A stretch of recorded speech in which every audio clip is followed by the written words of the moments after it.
Chapter 11. Filial Piety. By virtue of the pledge he had given, Don Diego de Espinosa enjoyed the freedom of the ship that had been his, and the navigation which he had undertaken was left entirely in his hands. And because those who manned her were new to the seas of the Spanish Main, and because even the things that had happened in Bridgetown were not enough to teach them to regard every Spaniard as treacherous, cruel dog to be slain at sight, they had used him with the civility which his own suave urbanity invited. He took his meals in the great cabin with Blood and the three officers elected to support him, Hagthorpe, Wolverstone, and Dyke.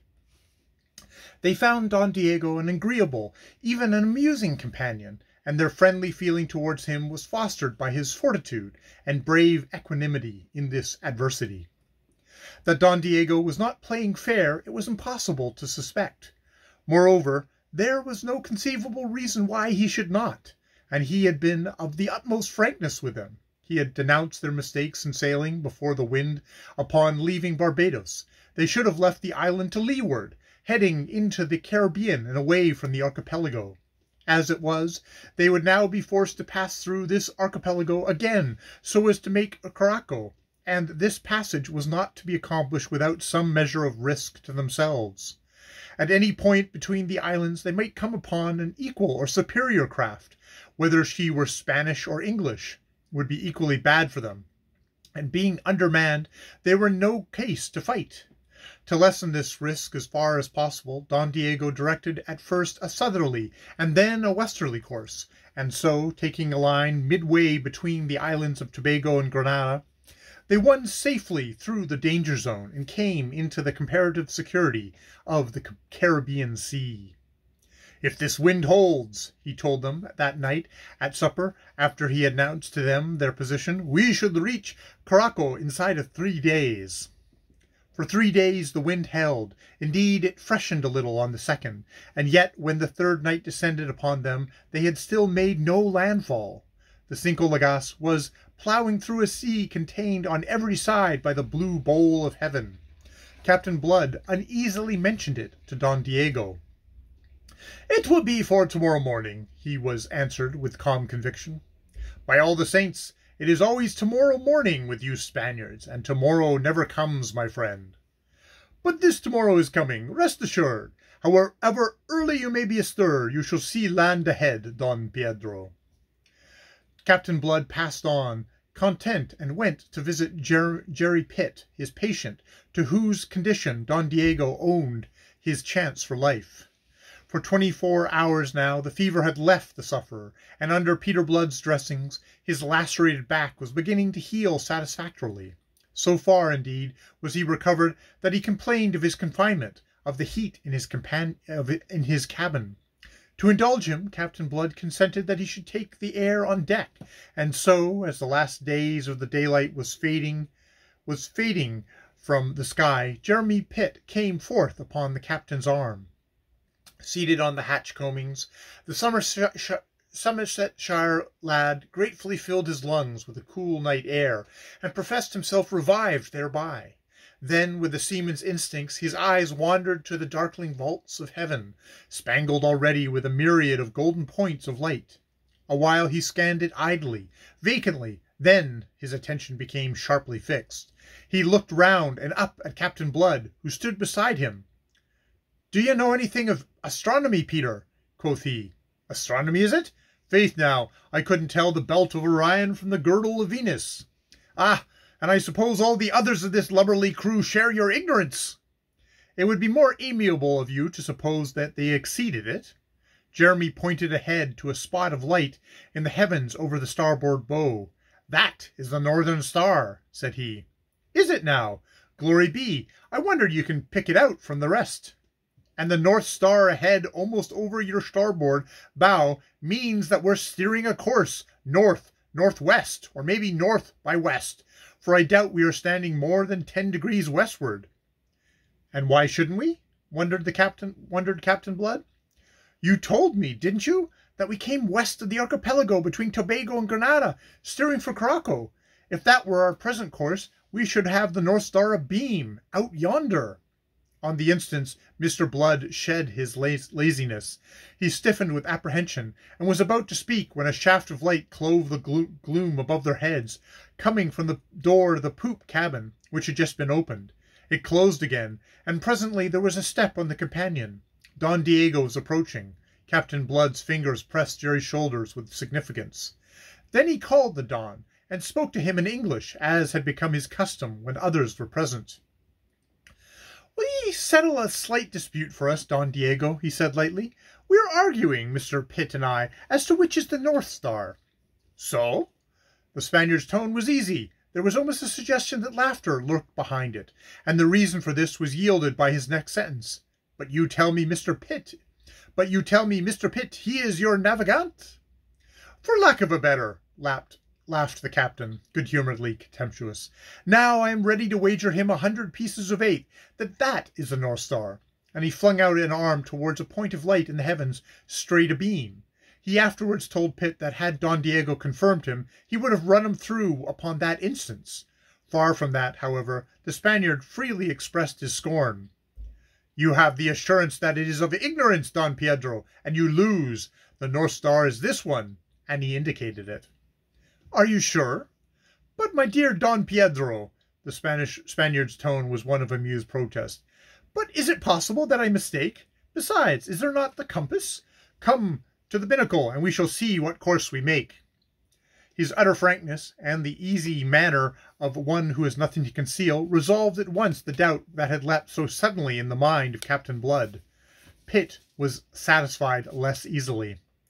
"In that case, Don Diego, will you tell me, since Caraco is our destination, why our course is what it is?" Again there was no faintest hesitation on Don Diego's part. "You have reason to ask," said he, and sighed. "I had hoped it would not be observed.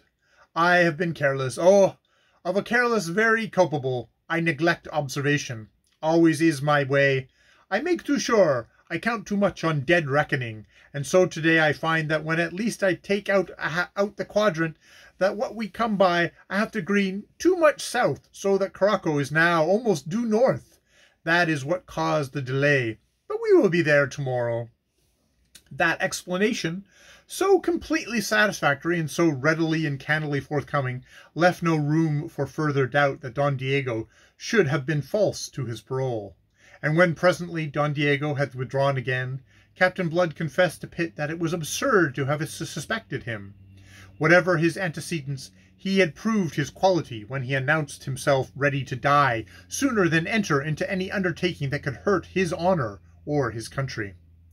New to the seas of the Spanish Main and to the ways of the adventurers who sailed it, Captain Blood still entertained illusions, but the next dawn was to shatter them rudely and forever. Coming on deck before the sun was up, he saw land ahead, as the Spaniard had promised them that last night. Some 10 miles ahead it lay, a long coastline filling the horizon east and west, with a massive headland jutting forth straight before them. Staring at it, he frowned. He had not conceived that Caraco was of such considerable dimensions. Indeed, this looked less like an island than the main itself. Beating out a weather against the gentle landward breeze, he beheld a great ship on their starboard bow, that he conceived to be some 3 or 4 miles off, and, as well as he could judge her at the distance, of a tonnage equal, if not superior, to their own. Even as he watched her, she altered her course, and was going about, came heading towards them, close-hauled.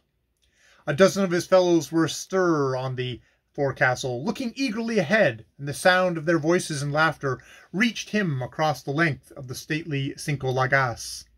"There," said a soft voice behind him in a liquid Spanish, "is the promised land, Don Pedro." It was something in that voice, a muffled note of exultation, that awoke suspicion in him, and made whole the half-doubt he had been entertaining. He turned sharply to face Don Diego, so sharp that the sly smile was not effaced from the Spaniard's countenance before Captain Blood's eyes had flashed upon it. "You find an odd satisfaction in the sight of it, all things considered," said Mr. Blood. "Of course." The Spaniard rubbed his hands, and Mr. Blood observed that they were unsteady. The satisfaction of a mariner." or of a traitor? Which?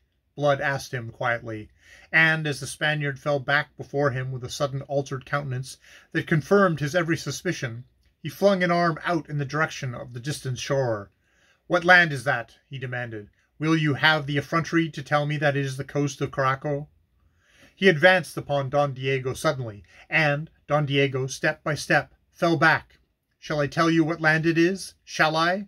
His fierce assumption of knowledge seemed to dazzle and daze the Spaniard, for still Don Diego made no answer, and then Captain Blood drew a bow at a venture, or not quite a venture. Such coastline as that, if not the main itself, and the main he knew it could not be, must belong to either Cuba or Hispaniola. Now, knowing Cuba to lie further north and west of the two, it followed, he reasoned swiftly, that if Don Diego meant betrayal, he would steer for the nearer of these Spanish territories. "That land, you treacherous, forsworn Spanish dog, is the island of Hispaniola." Having said it, he closely watched the swarthy face, now overspread with pallor, to see the truth or falsehood of his guess reflected there. But now the retreating Spaniard had come to the middle of the quarter-deck, where the mizzen sail made a screen to shut them off from the eyes of the Englishmen below. His lips writhed in a snarling smile. "Ah, pero Inglés, you know too much," he said under his breath, and sprang for the captain's throat. Tight locked in each other's arms, they swayed a moment, then together went down upon the deck, the Spaniard's feet jerking from under him by the right leg of Captain Blood. The Spaniard had depended upon his strength, which was considerable, but it proved no match for the steady muscles of the Irishman, tempered of late by the vicissitudes of slavery. He had depended upon choking the life-blood out of Blood, and so gaining the half-hour that might be necessary to bring up that fine ship that was beating towards them, a Spanish ship, perforce, since none other would be so boldly cruising in these Spanish waters off Hispaniola.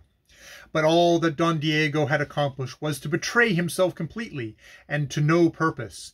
This he realized when he found himself upon his back, pinned down by Blood, who was kneeling on his chest, whilst the men, summoned by their captain's shout, came clattering up the companion. "Will I say a prayer for your dirty soul now, whilst I am in this position?" Captain Blood was furiously mocking him. But the Spaniard, though defeated, now beyond hope for himself, forced his lips to smile, and gave back mockery for mockery. Who will you pray for your soul, I wonder, when that galleon comes to lie board with you?" "That galleon!" echoed Captain Blood with sudden often realization that already it was too late to avoid the consequences of Don Diego's betrayal of them. "That galleon," Don Diego repeated, and added with a deepening sneer, "Do you know what ship it is? I will tell you. It is the Encarnacion, the flagship of Don Miguel de Espinosa, the Lord Admiral of Castile, and Don Miguel is my brother. It is a very fortunate encounter. The Almighty, you see, watches over the destinies of Catholic Spain." There was no trace of humor or urbanity now in Captain Blood. His light eyes blazed, his face was set. He rose, relinquishing the Spaniard to his men. "Make him fast," he bade them. "Truss him, wrist and heel, but don't hurt him, not so much as a hair of his precious head." The injunction was very necessary. Frenzied by the thought that they were likely to exchange the slavery from which they had so lately escaped for a slavery still worse, they would have torn the Spaniard limb from limb upon the spot, and if they now obeyed their captain and refrained, it was only because the sudden steely note in his voice promised for Don Diego Valdez something far more exquisite than death. "You scum! You dirty pirate! You man of honor!" Captain Blood apostrophized his prisoner. But Don Diego looked up at him and laughed. "You underrate me." He spoke English so that all might hear. "I tell you that I was not fear death. I show you that I was not fear it. You no understand. You just an English dog." "Irish, if you please," Captain Blood corrected. "And your parole. Do you take of Spain? You think I give my parole to you to leave you sons of filth with this beautiful Spanish ship, to go make war upon other Spaniards? Ha!" Don Diego laughed in his throat. "You fool! You can kill me, pish! It is very well. I die with my work well done.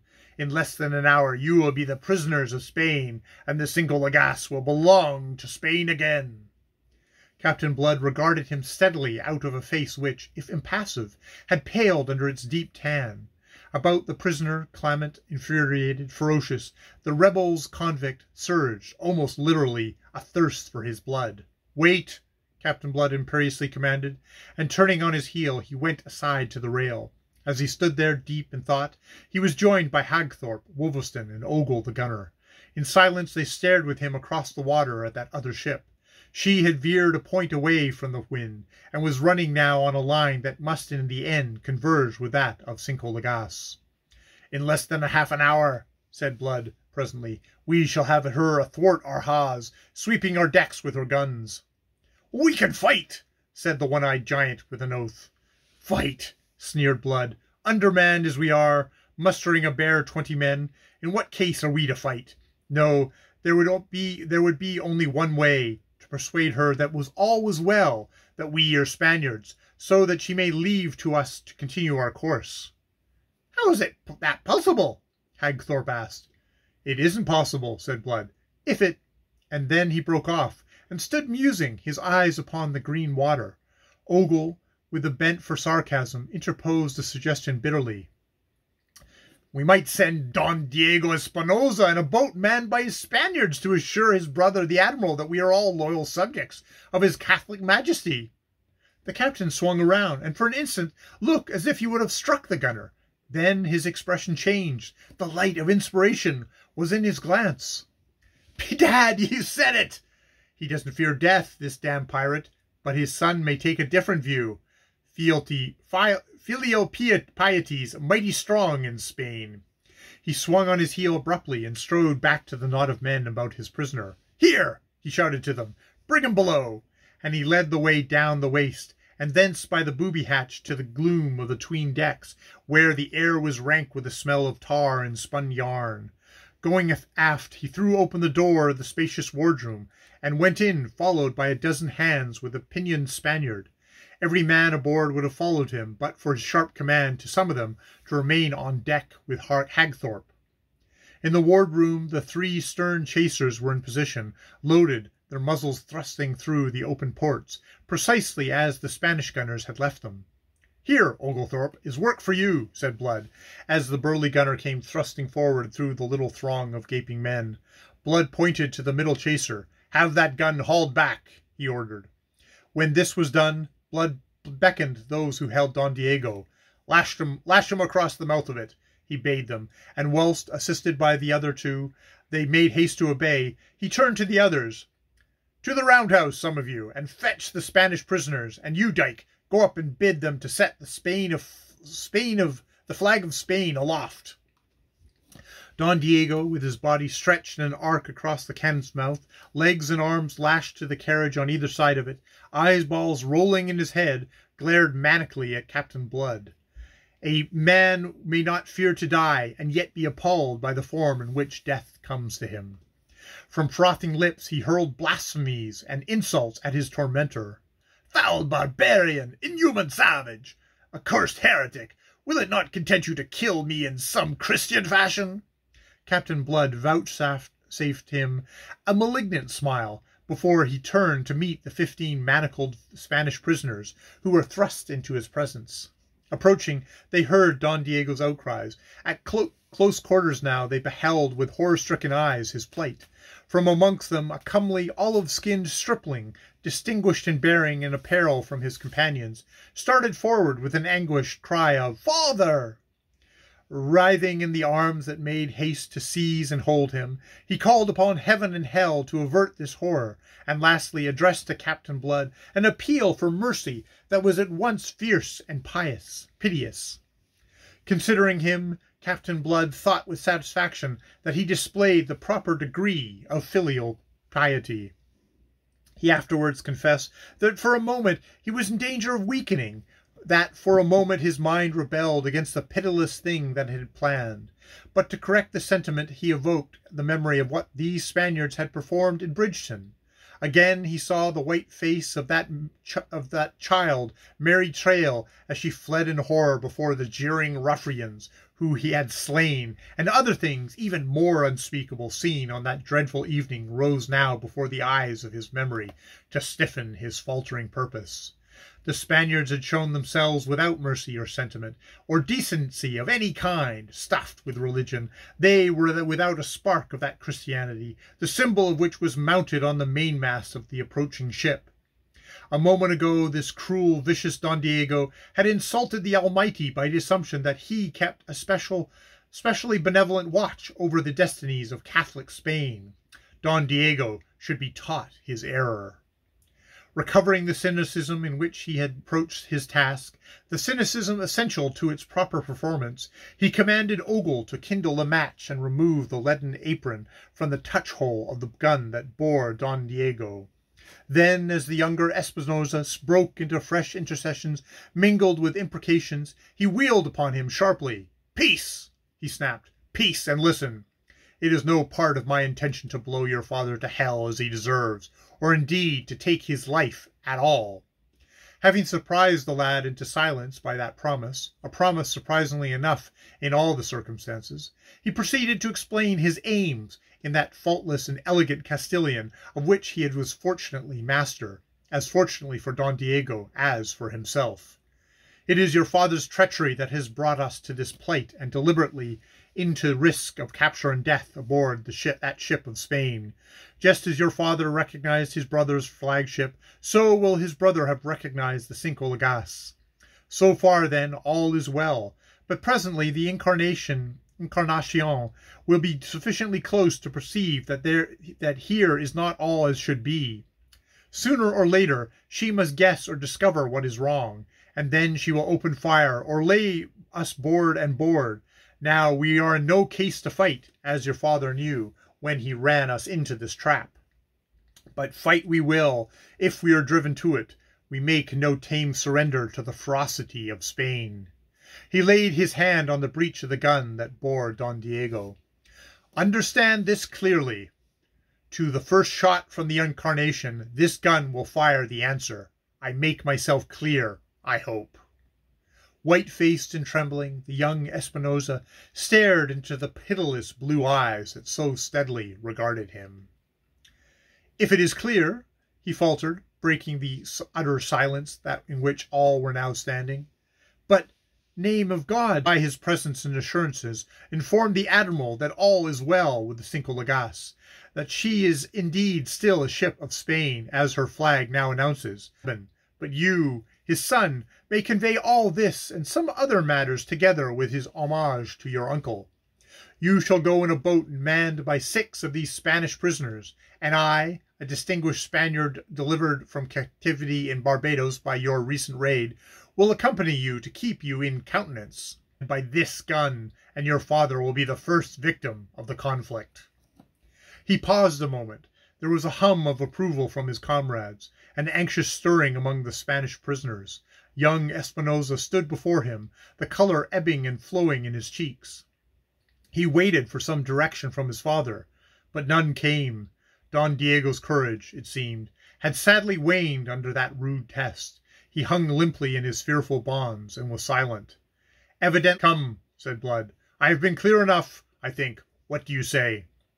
Don Esteban moistened his parched lips, and with the back of the hand mopped the anguished sweat from his brow. His eyes gazed wildly a moment upon the shoulders of his father, as if beseeching guidance, but his father remained silent.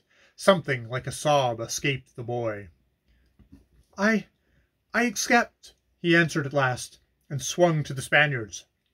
"And you will accept too," he insisted passionately, "for Don Diego's sake, and for your own, for all our sakes. If you do not, this man will butcher us without mercy." Since he yielded, and their leader himself counselled no resistance, why should they encompass their own destruction by a "I am sorry to inconvenience you in this fashion, but—" For a second he checked and frowned as his eyes intently observed the prisoner. Then, after that scarcely perceptible pause, he continued, but I do not think that you have anything beyond this inconvenience to apprehend, and you may depend upon me to shorten it as far as possible." Don Diego made him no answer. Peter Blood waited a moment, observing him. Then he bowed and stepped back. End of chapter 11.